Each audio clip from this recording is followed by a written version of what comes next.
नमस्कार. श्रवणानंद उपक्रमांतर्गत आपण ऐकतो आहोत स्वामी गोविंद देवगिरी लिखित श्रीराम कथामृत.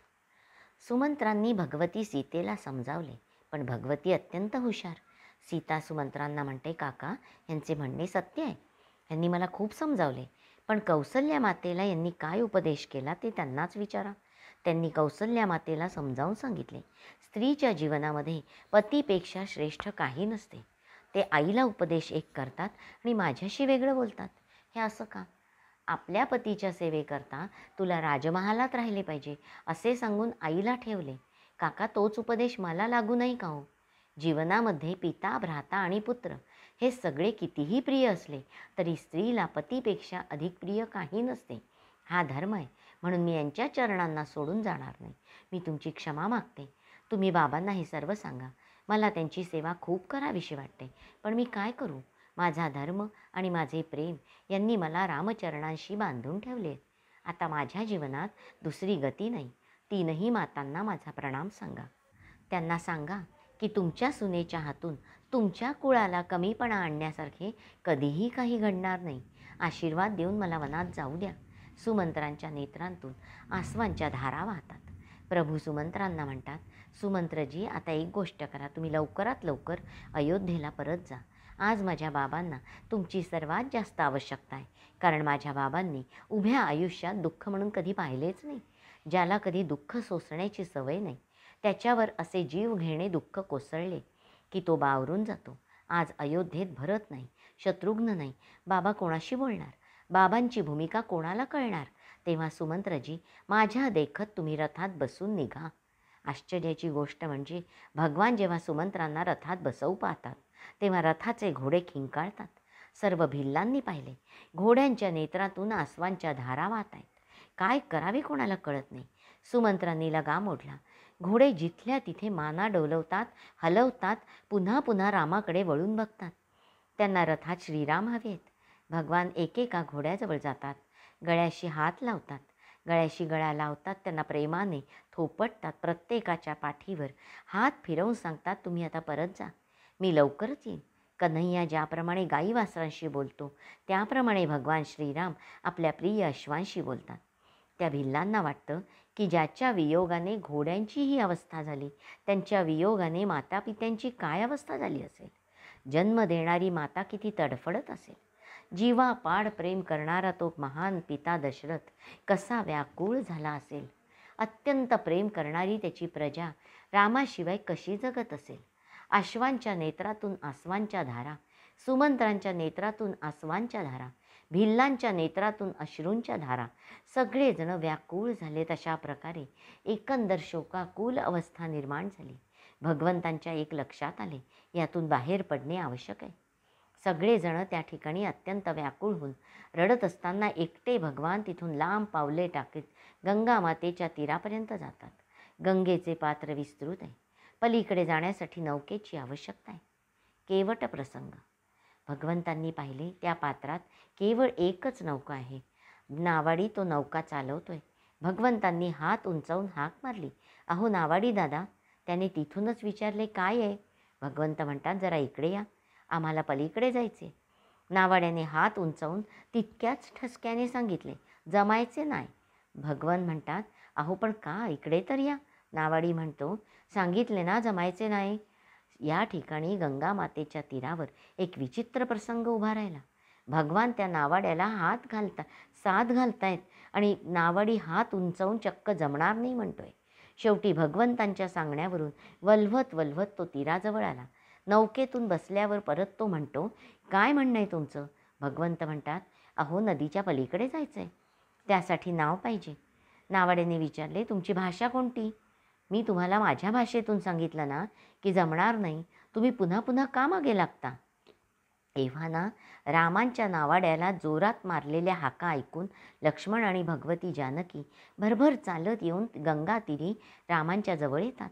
राम आणि नावाडी यांच्यात बोलणे चालू आहे. राम नावाड्याला विचारतात, तुम्ही आम्हाला पलीकडे न्यायला का तयार नाही?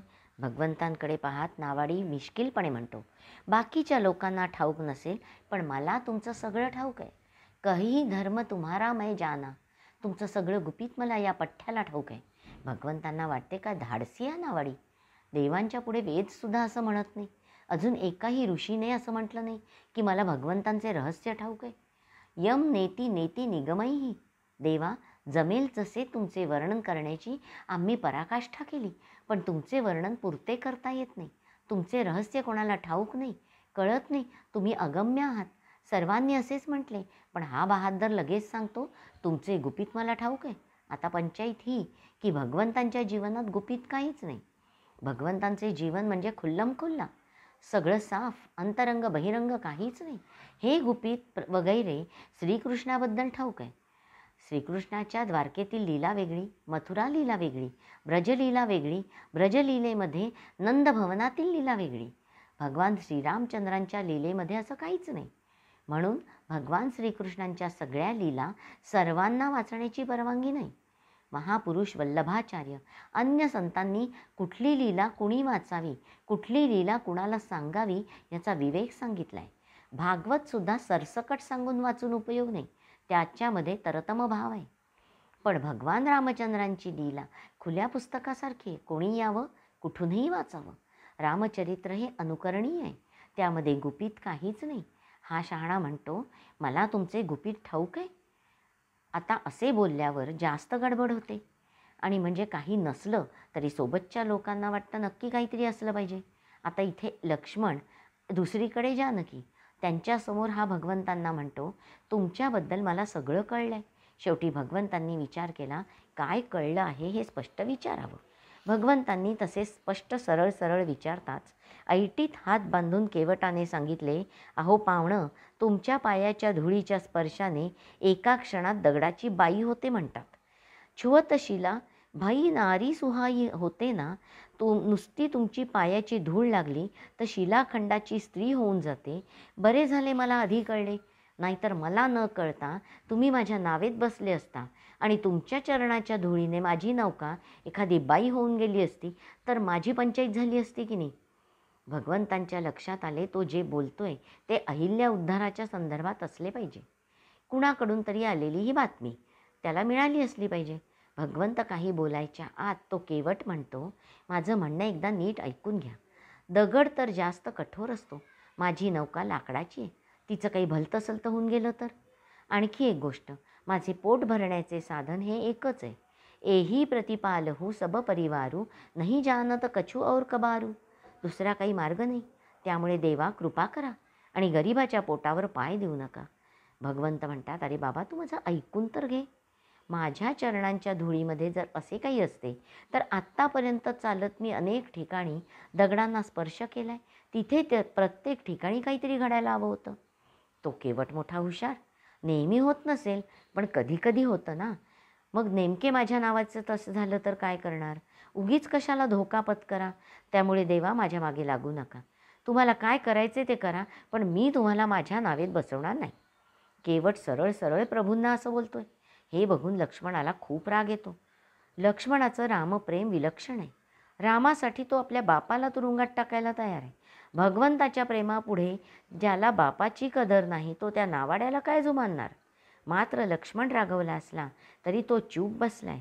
त्याला हे कळत नाही की दादा या नावाड्याशी इतकं कशासाठी बोलतोय. तिकडे भगवंतांचा संवाद चालूच आहे. भगवंत म्हणतात, हे बघ, प्रवासी लोकांना सहकार्य करणे किंवा यात्रेकरूंना इकडून तिकडे पोचवणे हे तुमचं कर्तव्य आहे. आम्ही प्रवासी आहोत, तेव्हा तुला तुझ्या कर्तव्याचे पालन करण्यासाठी आम्हाला पलीकडे नेले पाहिजे. तो नावाडी म्हणाला, बरोबर आहे. तुम्ही मला धर्म शिकवता काय, कर्तव्य शिकवता काय. मी तुम्हाला सहकार्य द्यायला तयार आहे. माझ्या नावेत न बसता सुद्धा मी तुम्हाला अलगद तिकडे पलीकडे जाता येईल. मी तुमच्यासोबत येतो आणि चालतो. या नदीत कमीत कमी पाणी कुठे आहे, कमरेच्या खालपर्यंत पाणी कुठे आहे, ती जागा मी तुम्हाला दाखवतो. तिकडून तुम्ही चालत चालत पलीकडे जा. माझ्या नावेतच बसले पाहिजे असं का म्हणता. भगवंत म्हणतात, अहो नावाडी दादा, मी एकटा असतो तर पायीसुद्धा नदी पार केली असती, पण माझ्यासोबत माझा भाऊ आहे, माझी पत्नी आहे. यावर केवट म्हणतो, त्या दोघांना मी घेऊन जातो, तुम्हाला नाही नेणार. तुम्ही आपले पायी जा. कारण जी काय गडबड आहे ती तुमच्या पायात आहे, त्या दोघांच्या पायात काही गडबड नाही. तेव्हा तुम्ही पायाने गंगा पार करा. भगवंतांच्या लक्षात आले, हा नावाडी आपल्याला जरा भारी पडतोय. भगवंत म्हणाले, "अरे आम्ही तिघे एकत्र आलो, तेव्हा तिघे एकत्रच नौकेत बसू. एकट्या दुकट्याने वेगळे जाणे बरे नाही. वाटल्यास तुला काय हवे ते सांग. आमची अशी अडवणूक करू नकोस. यावर तूच योग्य तो उपाय सांग." त्यावर नावाडी म्हणाला, "तुम्हाला जर माझ्या नौकेत बसून गंगा पार करायची असेल, तर एक उपाय आहे, मी तुमचे पाय धुवून स्वच्छ करतो. कारण खरी गडबड तुमच्या चरणात नसून तुमच्या चरणांना लागलेल्या धुळीत गडबड आहे. तेव्हा तुमचे पाय धुवून मी असे व्यवस्थित स्वच्छ करतो की धुळीचा एक कणही तुमच्या पायाला राहणार नाही. त्यानंतर मी तुम्हाला नौकेत बसवतो आणि पलीकडे नेतो. मोही पदपदुम पखारण कहू." आता भगवंतांना मोठा संकोच निर्माण झाला की भगवान श्रीराम तर फार शालीन आहे. कोणी आपले काही धुवावे हे देवाला आवडत नाही. एकदा महाराज जनकांच्याकडून त्यांना आपले चरण प्रक्षालन करून घ्यावे लागले होते. त्यावेळी नाईलाज होता. कन्यादानाच्या आधी स्वतः सासरा जावयाचे पाय धुतो. विष्णू स्वरूपेण वराय. तेव्हा तर साक्षात विष्णूच वर होता. तेव्हासुद्धा भगवंत अतिसंकोचाने फक्त अंगठे धुण्याकरता आग्रह करतात आणि हा तर म्हणतोय, चक्क मी तुमचे पाय धुतो. श्रीराम विचारात पडले, आता काय करावे. मी वृषाली केळकर आजच्या वाचनाचा येथे समारोप करते. हरिओम तत्सत. श्रीरामचंद्रार्पणमस्तु.